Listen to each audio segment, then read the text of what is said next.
This episode contains a brief mention of suicide. Viewer discretion is advised.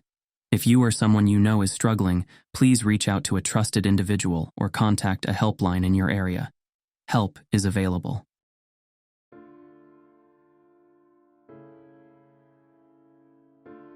Throughout UFO lore, encounters with humanoids often occur in remote fields, forests, or aboard strange craft.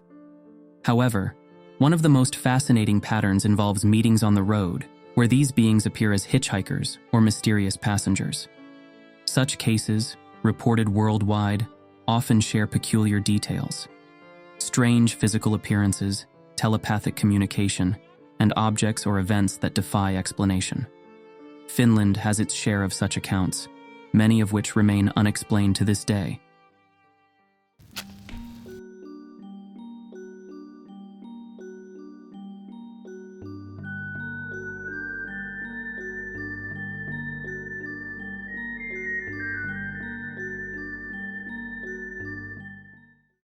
Helsinki resident Ilmari Karunto is one of many Finnish people who claim to have encountered humanoid beings while in a car.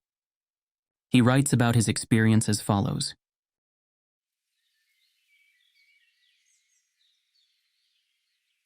In late August 1962, it was very warm and sunny. I was on a vacation trip in northern Finland with a friend, visiting various places we thought would be interesting. We had just set off from Puolanka, heading toward Oulu. Along the way, about 40 kilometers from Puolanka, there's a lake where we decided to stop for a swim and enjoy the breakfast we had brought along.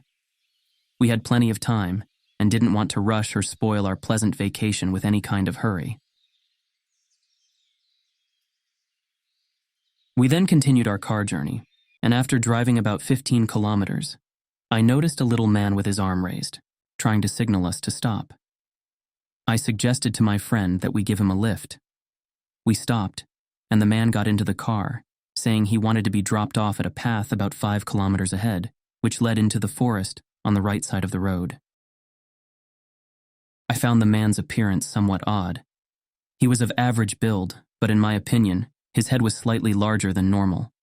He wore a brown cap similar to a beret, light-colored boots, and a loose-fitting jacket, which seemed a little darker than his trousers.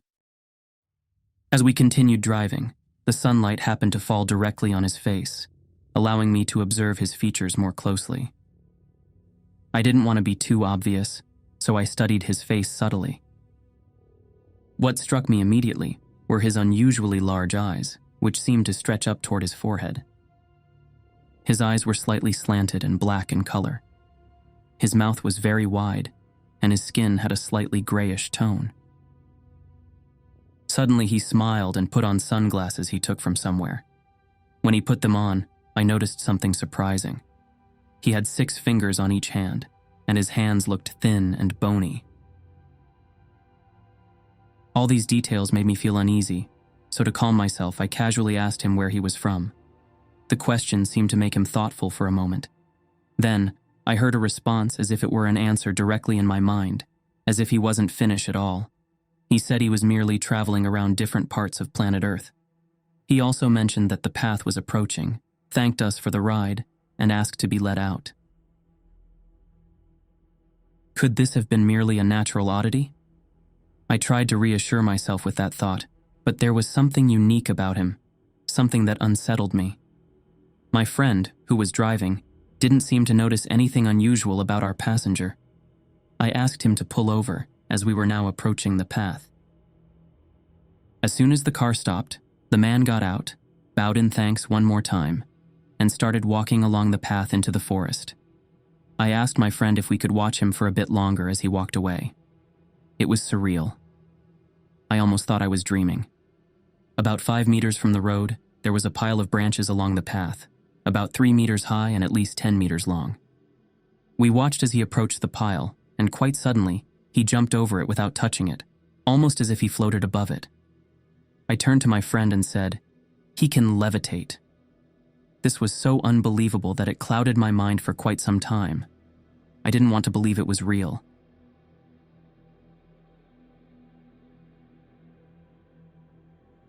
We continued on our way, and everything was fine for a while. A few minutes later, however, we heard a humming noise that grew louder. Our car suddenly shook a few times and then stopped. Looking up, we were stunned to see a large, round object, maybe 5 or 6 meters wide, hovering above us at a very low altitude. The object looked like an inverted cup with a rim of bright white light around its edge. It circled over our car, then, within seconds, it ascended and disappeared into the sky. We were both in a daze. After a moment, we managed to get the car moving again without any issues. Only then did I tell my friend everything I had observed on the journey, the man's appearance, how he responded to my question as if directly into my mind, and the strange way he had crossed over the pile of branches.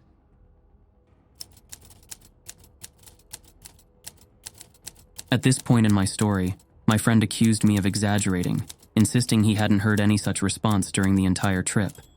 So was that part imaginary too? Could he have somehow blocked the sound waves, directing his answer straight into my brain? Maybe it was a spiritual answer directed only at me. Who knows? The following morning, we were curious to see if any newspapers would mention the previous day's events. Only Pojolan Sanomat published a brief mention, downplaying the incident.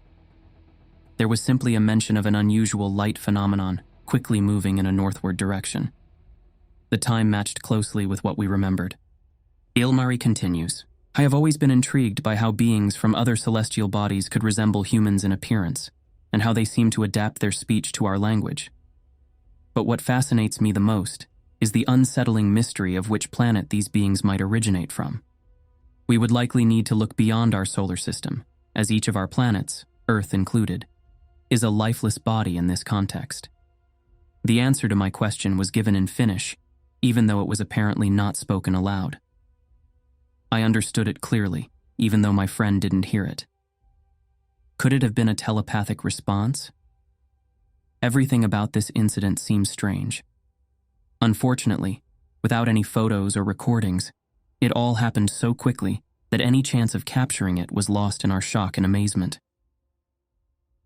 And just like that, Ilmari Karunto's encounter inscribed itself as one of the strange, fleeting moments on the roads of Finland. With his experience in mind, we move ahead 5 years. In 1967, several humanoid incidents occurred in and around the city of Lappeenranta. Unfortunately, none of the cases can be described in detail, as only some general features are known, partly due to the UFO shyness of the people involved, and partly for other reasons. The most tragic case involved Pekka Hakapelto, which is a pseudonym to protect his identity. At the time, he was a quiet and peaceful young man, a little over 20 years old. Various parapsychological phenomena often occurred in Pekka Hakapelto's family home, especially in the attic. Because of this, Pekka's brother even slept in his room with a gun under his pillow. Pekka was aware of these strange phenomena, but they did not seem to disturb him much. In the spring of 1967, Pekka Hakapelto suddenly had a disturbing experience. He encountered a humanoid on a deserted road while he was alone. Pekka stated that he was driving his car at night on a country road when beings glowing with bright light suddenly emerged from the forest and stopped his car. The humanoids, he did not specify their number, claimed to be from a so-called flying saucer and said they had a message for humanity. Pekka did not explain how he understood the humanoid's speech. The beings told him that humanity would face a certain devastating and bloody disaster in the future, and they gave him the impression that it would be war. The humanoids announced that at some point they would intervene and stop the war. Then the beings asked Pekka to spread their message to humanity, that they exist, and that he must warn people of the coming danger. Pekka said he couldn't do it. No one would believe him. In this way, Pekka Hakapelto explained the event to his brother and implied that the humanoids had revealed even more to him, but he didn't want to disclose it. Pekka requested that what he had told remain strictly between the two of them. This first contact occurred in the spring of 1967. It was suspected that Pekka may have met the beings multiple times. This is suggested by his mysterious trips, about which nothing is known. In July, Pekka Hakapelto unexpectedly committed suicide. The motive for his actions remained a complete mystery. No explanation could be found, except the humanoids. Toward the end of the year, similar beings were seen in Korkea Ahonsa, about 10 kilometers from the center of Lapinranta. A man was heading to a neighbor's house one evening when, near a primary school, he saw in the sky a multicolored electric sphere, which soon revealed itself to be a flying saucer. The saucer descended to the ground, and from the craft emerged two beings about 120 centimeters tall. The humanoids' clothing radiated a bluish-green light, and their heads appeared oversized. Strangely, the beings' feet seemed not to touch the ground. The humanoids gestured for the man to approach and offered him strange papers or documents, described as bluish-red in color. However, the man didn't dare take it into his hands, and after a while, the beings returned to their craft. Moments later, the saucer ascended and disappeared back into the sky. When the landing site was examined the following morning, it was discovered that the snow had melted over an area of several square meters. Strange events also occurred in the center of Lapinranta. Several credible witnesses reported encountering a mysterious driver who picked them up in his car. He told astonishing stories, seemed to know everything about their lives, could read their thoughts, and spoke of peculiar details about humanity's past and future, as well as mysterious devices, ones we do not yet know. Most strikingly, the mysterious man possessed superhuman knowledge and abilities, yet he could not reveal his identity or origin. However, one passenger described the driver as having a distinctly human appearance and driving a regular car. Nothing inside the car suggested anything unusual, and the mysterious driver did not discuss humanoids or UFOs during the journey. That brings us to our third case. Helge Lindroos, a civilian who also had a close encounter, is one of the few who have had the courage to speak publicly about their humanoid experience. Besides appearing on television, a few newspapers have also reported his account. It wouldn't be surprising if I saw something like that. After all, thousands of people around the world have seen similar things. But proof of such encounters is always kept secret. They don't want to cause panic.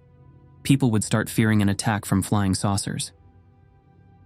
This encounter occurred in late 1968, when Helge Lindroos was returning from Haapajärvi to Helsinki. It was around 11 p.m. The weather was good, and stars were twinkling in the sky. Somewhere near Evijärvi, a hitchhiker waved down Lindroos. He didn't exactly wave, he just stood there. Yet I felt an overwhelming urge to stop. I couldn't resist. Sitting beside me without making contact, he spoke a single word, one that clearly wasn't Finnish. Illux. Then I began to feel strange. I felt electric vibrations all over my body. Then, suddenly, he told me he was from outer space. Most recently, he had come from Mars. He looked like an ordinary man, dressed sharply, about 170 centimeters tall, weighing around 70 kilograms. Somehow I felt entirely under his control. He advised me to relax and let go of my tension, simply saying that he meant no harm. He explained that beings from space wanted to protect humanity from destruction. He mentioned that they had only recently come to Earth. There are apparently many of them in flying saucers, thousands in fact, but they don't want to reveal themselves to everyone. People are afraid of them and would likely try to chase them away. Later, Helge Lindroos stopped his car somewhere near Jalasjärvi at his travel companion's request. The man stepped out, and I turned off the ignition and was about to head out for coffee. In that brief moment, he vanished. There was no trace of him, even though he'd only been about 50 meters away from the car. It was like he just disappeared into thin air within seconds. As he left, he said, "We will meet again." It was as if he had chosen me for a purpose. I was out of sorts for weeks. Everything was functioning normally, but I didn't feel like myself. I was trembling and shivering, and at times, it felt as if a powerful electric current was running through me. From the newspaper Koti Posti, #1 from 1969, comes the final note of Helge Lindroos's account. I am now waiting. I both hope and fear that the spaceman will return. Who are these beings? Why do hitchhiking humanoids keep popping up all over the world? Maybe it's something about the road, those fleeting, in-between spaces where people feel free to open up to strangers they'll never see again. Like the freight-riding hobo or the migratory drifter, these encounters tap into a roadside ethic, a transient code of trust and secrecy rooted in constant movement. These figures exist in the non-places of the road, those transitory spaces like roadsides, service stations, and underpasses that belong to no one, yet are shaped by those who live outside society's usual boundaries. They remind us how fleeting and strangely possible it is to connect with the unexpected. Many naturally smile at such accounts, but it's worth noting that one day that smile might fade. According to ufologist Tapani Kuningas, this has already happened to thousands of Finns. You will find these cases and many more like them in his book, UFOs in the Finnish Sky, published in 1970. Hope you enjoyed this episode. Don't forget to give us a thumbs up, it's not just for hitchhikers, and subscribe for more explorations into the strange and unexplained.